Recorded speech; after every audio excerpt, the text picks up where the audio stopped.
God. I'm going to do this for God. The only thing that we can do for the Most High that's pleasing is to obey Him. He made you. He made us. And we think we can do something for Him. So it's the other way around. We're supposed to be that child that's looking for our Father's approval at all times. That's us. That's us.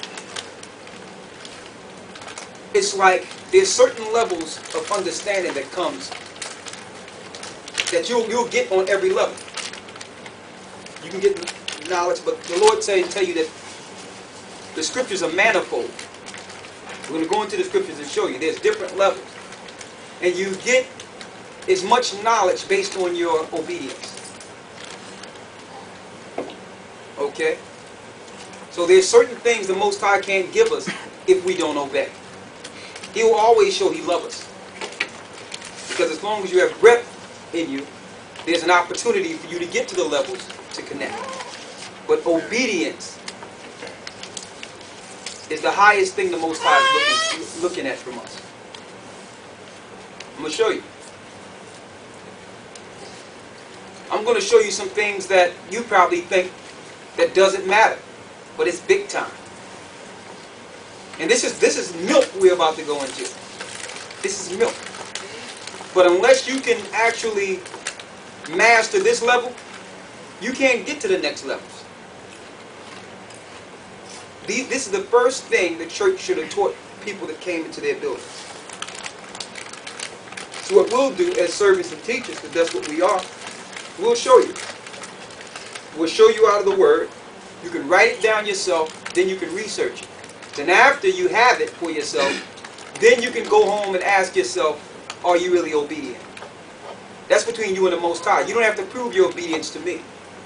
I have no reward for no one. I'm doing this for my reward. Okay? So once you get home, study the scriptures. Just look at what you read. Independent from us, independent from your preacher.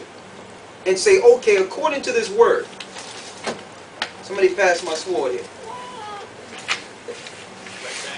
That blue bag over there. Thank you, brother. According to the word, am I obedient to the Most High? Or am I stubborn? Now, I know a lot of you probably seen some of our videos on YouTube, and the biggest pushback we get is from Christians. And we're coming out of the same book. So why is there variance? Why is there argument? Why people want to say that what we're teaching is not right? But yet everything we say is coming out of the Bible, and we open it up to say, okay, show us your way. We say, show us your way. Show me a scripture that says that we shouldn't be doing this. And they just go about their business. Let's go to 1 Corinthians 11 real quick.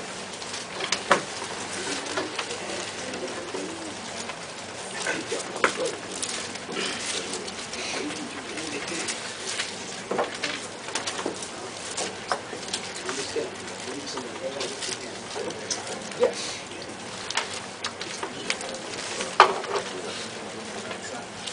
Okay, don't worry about it.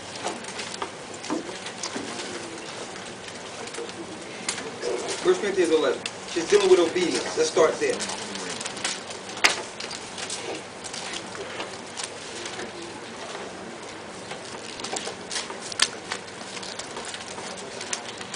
Put it out there.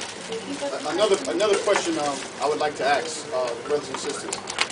Most Christians come at us when we teach out of the Bible, but they don't go against their pastors in their churches. There's no opposition against their pastors. Whatever their pastors say is okay.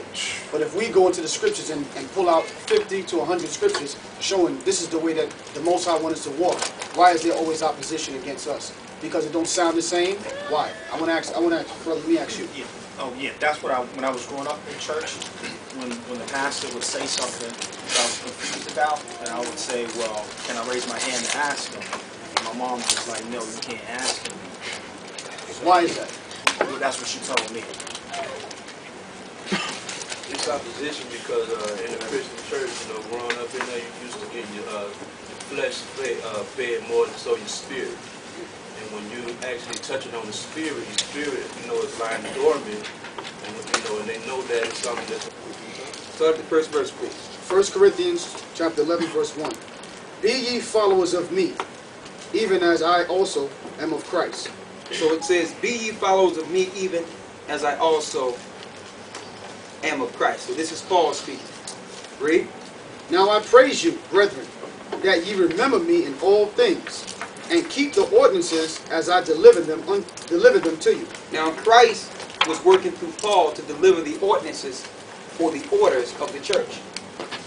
Okay? So all churches should follow this verbatim. This is the first thing that most brothers and sisters need to get when they first go to the church. Because there's a certain level of communication the Most High deal with individuals on their obedience. This is some of the first things you should know that they would never tell you. Read. But I would have you know that the head of every man is Christ, and the head of the woman is the man, and the head of Christ is God. So that's the divine order. That's the first thing people should know. Okay, but if you're living in a system where homosexuality is rampant and you don't know a male from a female, and they are over established government and churches, they'll just push this to the side because the whole world is out of order. The first thing they should teach in the church is order. Christ is not looking at the Most High wanting his seat. You understand? So there's a divine order. The Most High, Christ, man, he created man. He pulled woman out of man. That's why her name is woman. From the man. That was a divine order. But it says in Jeremiah, the 31st chapter, a new thing is in the earth, that a woman shall compass a man.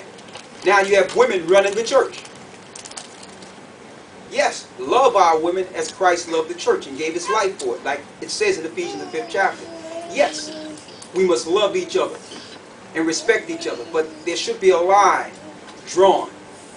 There's a line drawn between the Most High and Christ. Christ is his son. He's the divine leader. He sent man to order things in the earth. He took woman out of the man to be a helpmeet for him. So that divine order is not being pushed enough. Why? Because it's unbalanced to the churches. As you can look at the count in churches, you will see 60 to 70% women and like 20 to 30% men. It's unbalanced. Something is not right. Some people won't teach this because if they have a congregation full of women, they might lose their money. But there's order. There's a divine order. And see, when it comes to the Most High's order, he don't deal with emotions. Because there's a certain level you cannot get to unless you deal with his obedience first. Okay? Why Satan was hurled out of the heavens? Because he was disobedient. He's seen something a different way than the Most High had already set.